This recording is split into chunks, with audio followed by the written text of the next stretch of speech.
I've seen this past week, ending with Alex Garland's newest film, Civil War. And before I sign out,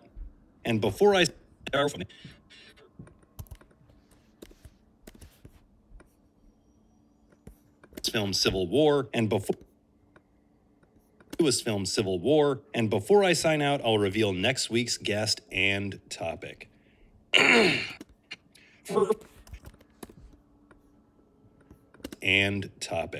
First up, shout out to those who got what I was doing with last week's review. I got some confusing messages, some people who were like, post a picture of the VHS tape or it never happened. Post a picture of the VHS tape or it never happened. And people like just questioning it never happened and people like just questioning just questioning or it never happened and just questioning me having a copy of Shazam. Guys, it was April Fool's. I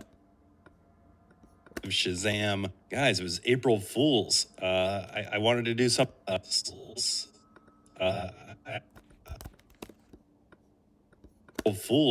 wanted to do something funny. There were a couple of you who got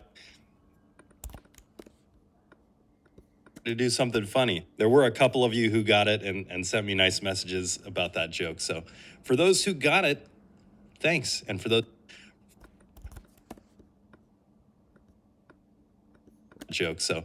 who got it, thanks. And for those who didn't, keep searching for your copy of Shazam in used bookstores.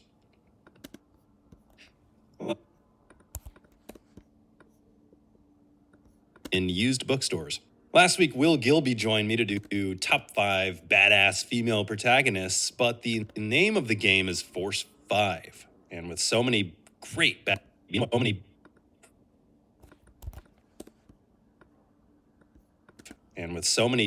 badass female protagonists, the internet was quick to let us know what we missed.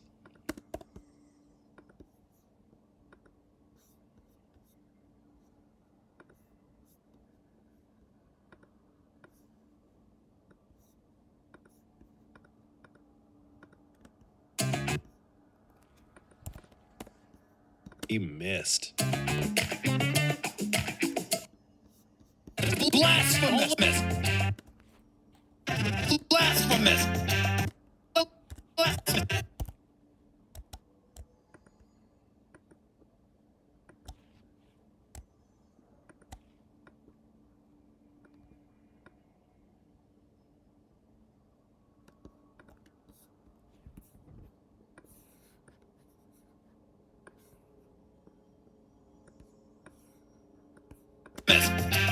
Over on the Cinematics Facebook page, which I highly over on the Cinematics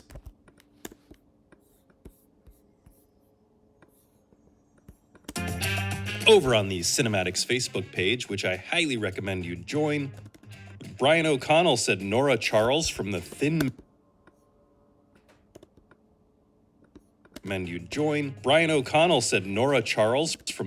Man film series. I have not seen those. Mitch Burns said, past guest and friend of the show, Mitch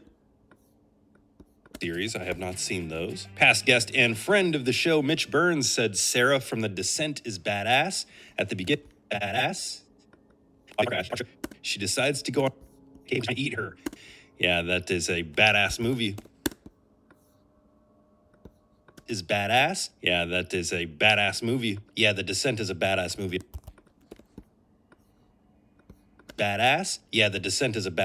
I need to revisit that. I don't think I've seen it since it came out. Andrew Dykstra said, Furiosa, come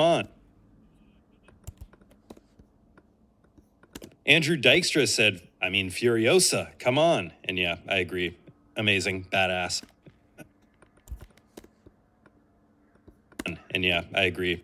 badass. Joseph Navarro said Mary Elizabeth Winstead in Kate.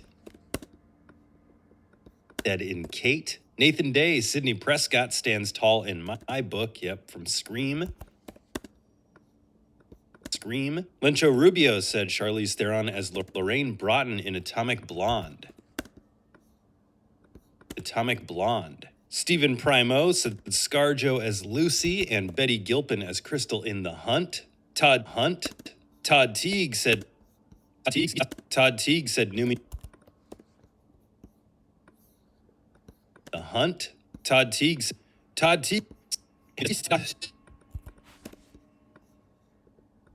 as Crystal in The Hunt. Todd Teague said Numi Rapace as Lisbeth Salander in the original and best Girl with the Dragon Tattoo series of over on Twitter series of films. Over on Twitter in 1999, the podcast said Lola from Run Lola Run, which made Will's list. Dissect that film, said Samara Weaving's character from Ready or Not. Yeah, she was definitely badass. Cinema Trip Reviews said The Bride.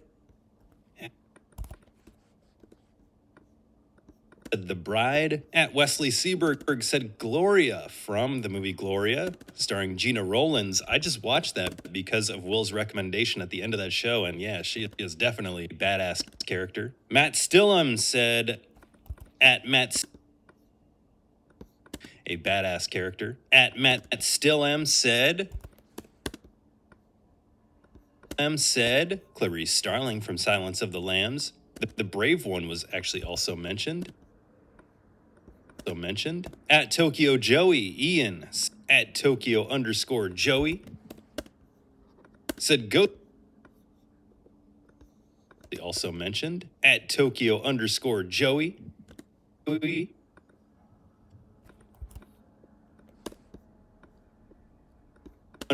Joey said Ghost Spider from the Into the Spider-Verse films. Sarah Connor,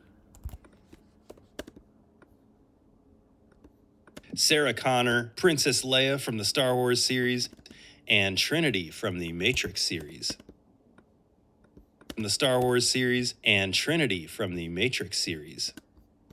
Tons of great female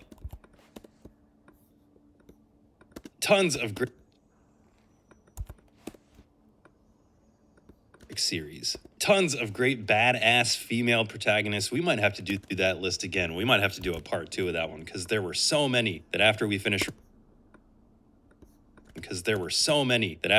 recording, I was kicking myself thinking, man, I should have included her. All right, on to the things I've been watching. TV series wise, I watched a couple of things. In terms of TV series, I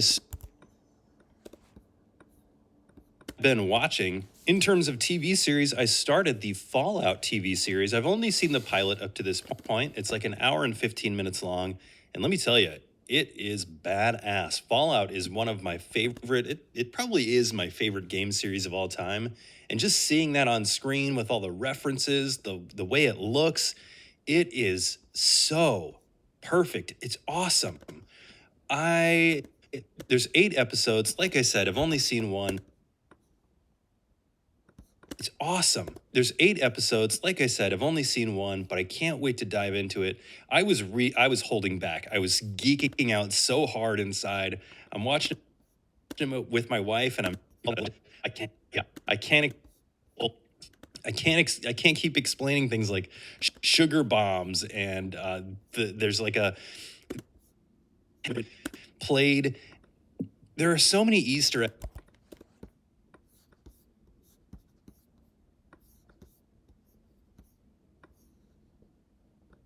Art inside. There are so many Easter eggs that I even in just the first episode where it's like the person who wrote this or the people that write this show have to love this video game series.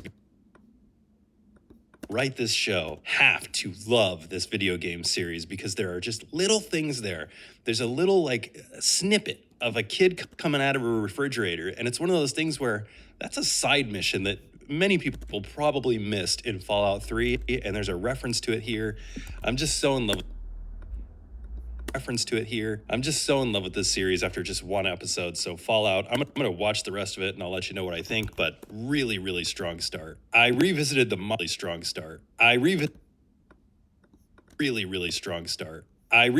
Monster Squad, which I wrote on Twitter was the movie that the Goonies wanted to be. I love the Monster Squad from 1987. I'm trying to get either the actor or Fred Decker, the director, on this show. So hit him up and tell him they got to come on Force 5. That would be amazing. I also revisited Samurai Cop from 1991, which is just an amazing, terrible movie. If you've never seen Samurai Cop, do yourself a favor, grab a joint and a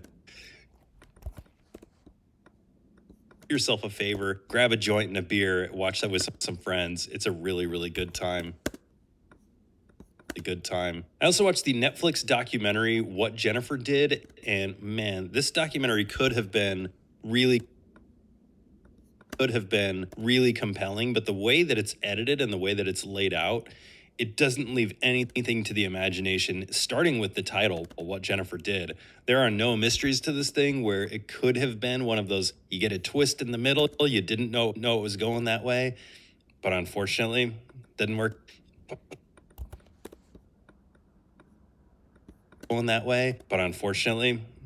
Out. I gave that one. Unfortunately, didn't work out. I gave that one 2 stars on Letterboxd. And I also watched the kid classic from 1980 on Letterboxd. And I also watched the kid classic from 1985, Daryl, which was recently released by Vinegar Syndrome. Another great throwback to the Amblin times, those Josh and Sam type of movies. Daryl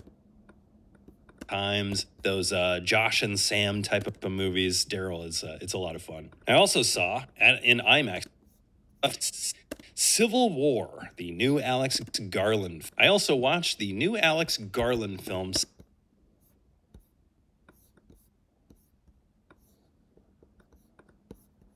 which came out in. It's a lot of fun. I also watched the new Alex Garland film Civil War, which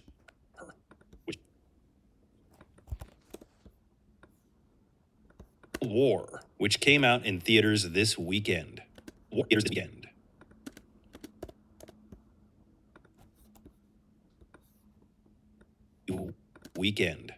All across America.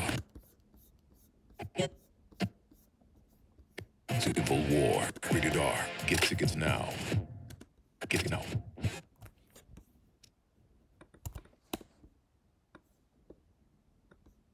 tickets now. Civil War is the newest and supposedly last directorial effort from Alex Garland, who has said that he's going back to strictly writing after this. Here's the plot according to Letterboxd.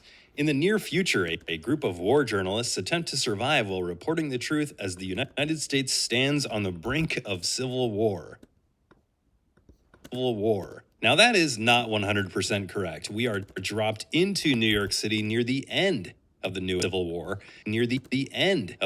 Civil War, California and Texas have formed an alliance called the WF, and they're pushing their way towards the White House to get the president to surrender while he's proclaiming great military victories across the land. Florida has formed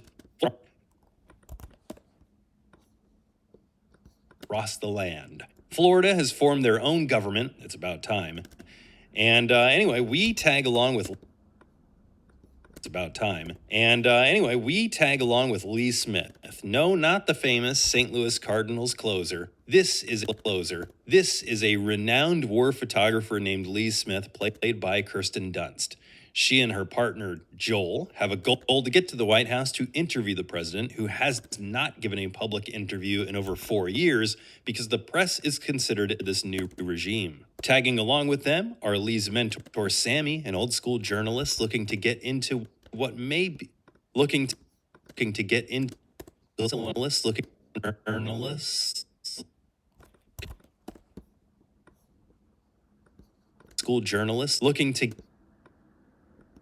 journalist looking to get what may be his last big story, and a budding photographer named Jessie who has no idea what she's getting into. As usual, let's start with what I liked. I was into the city, but while the trip over the Bay Bridge into the city, but while the screen wasn't true IMAX, the sound was crazy, and I would theater with the biggest screen and loudest audio that you can. The visuals in this film are jaw-dropping.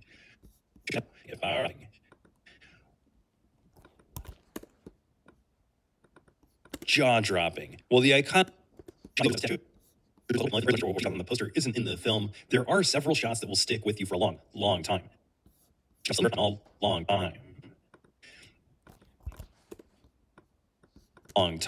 There are but chilling shots like a mass grave filled with Americans, the press SUV driving through a burning forest, and a siege on the capital were absolutely breathtaking.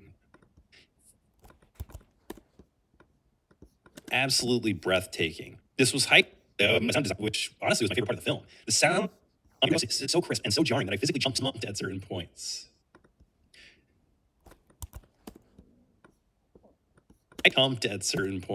There are a couple of I was admiring the visuals, only to be interrupted by a meet.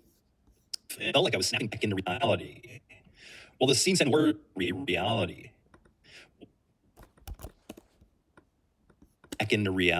Well, the scene said visual feast. It doesn't feel like any of this frame was wasted. Every shot is interesting, striking, ponderous. There's a simple talking to Jesse from a pond, and the way it's shot with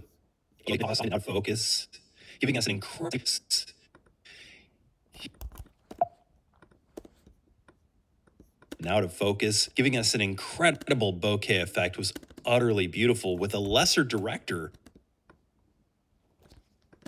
shots like that wouldn't stick out. So shout out to Alex Garland. This film looks and sounds beautiful.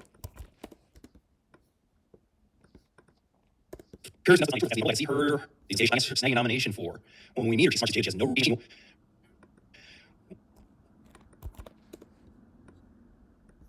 For when we meet, arms away for an iconic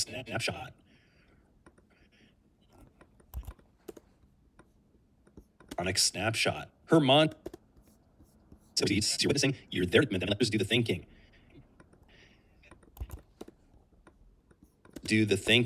As the film incurs a personal loss, it's a very powerful moment. The ever junkie shrinks his rush from the war, but he's loyal.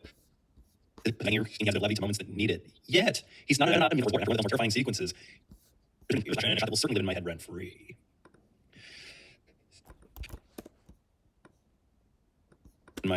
free. Sammy and he's fantastic. He stationary sage in the car, offering it and is the rationality in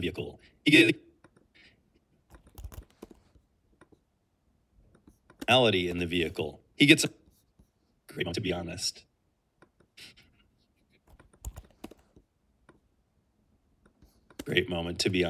And then finally, it was pretty good as Jesse. Although the wording made me think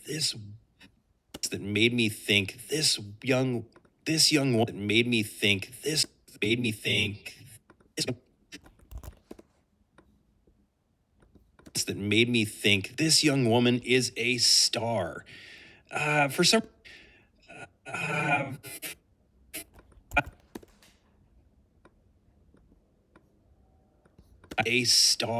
some reason, I think there was a that could have taken another level. I mean, she was up to one of all-time greats.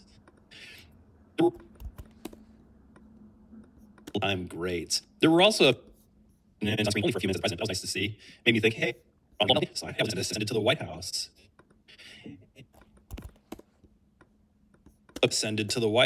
And just seen as an uncompromising military personality. With his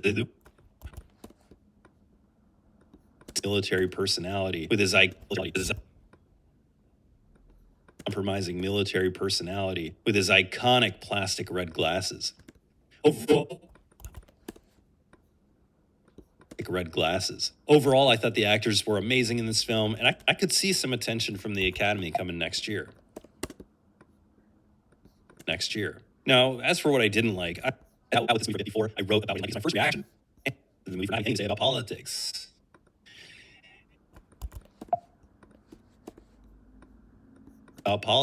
And it's true. As you can tell from the beginning of this review, the movie doesn't have a stance. As you can tell from the beginning of this review, California and Texas are together.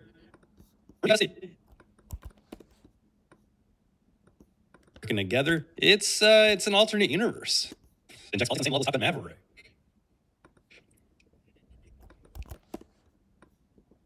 Top Gun Maverick. In that movie, the antagonists were without jet helmets. In this, Democrat and Republican, they're just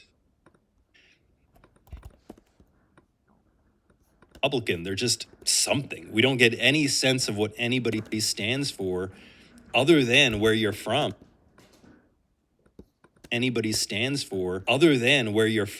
And I actually think that's to the film's detriment. My guess is you are trying to the film that takes a stance you don't like isn't going to get butts and seats, but if you're going to plunge the United States into civil war, at least explain it.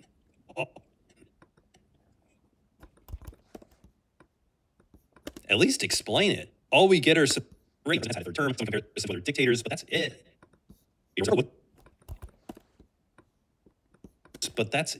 The war part of this story lacks balls. Then again,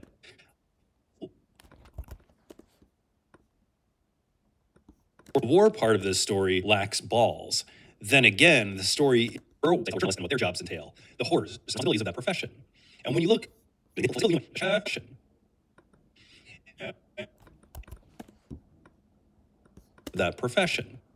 at Civil War from that lens, it still doesn't have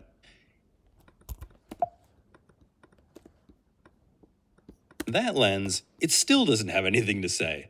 It's sort of telegraphed the photographer to, I'm gonna get this shot even I'm gonna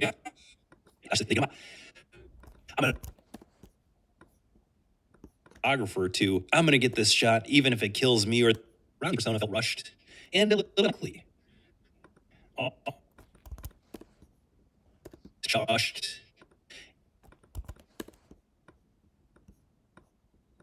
Rushed and a little bit unlikely. Also, I'm not going to get into extremely corny and unnecessary simply to pay off earlier in the film. I actually think the movie would have been to pay off a line somebody says earlier in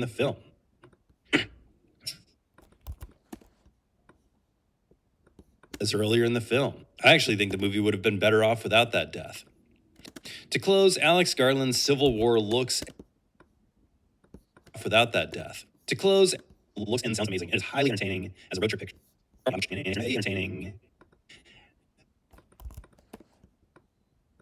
Highly entertaining as a road trip picture. But if you're looking for a film that's nothing to say about anything, you're barking up the wrong tree.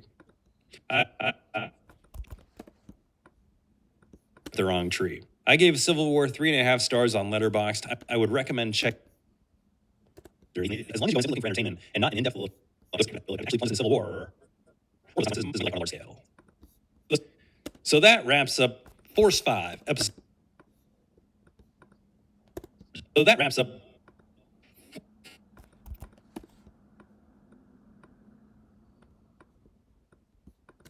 wraps up Force 5, episode 144. If you haven't rated or reviewed the Force 5 podcast, now is a good time to do so. And if you're not subscribed, you should do that so that you get a Monday reminder that there's a new show up. Join me next week for episode 145, Tearjerkers.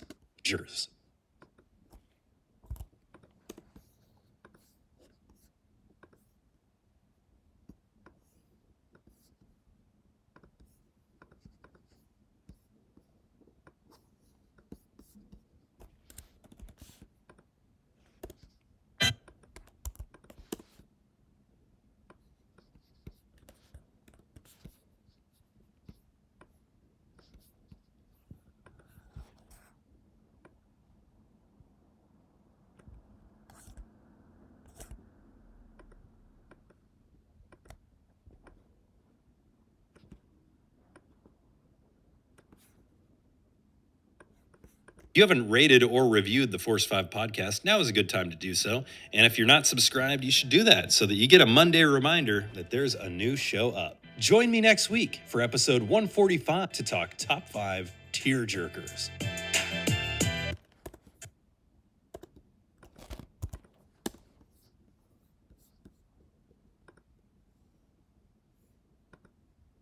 And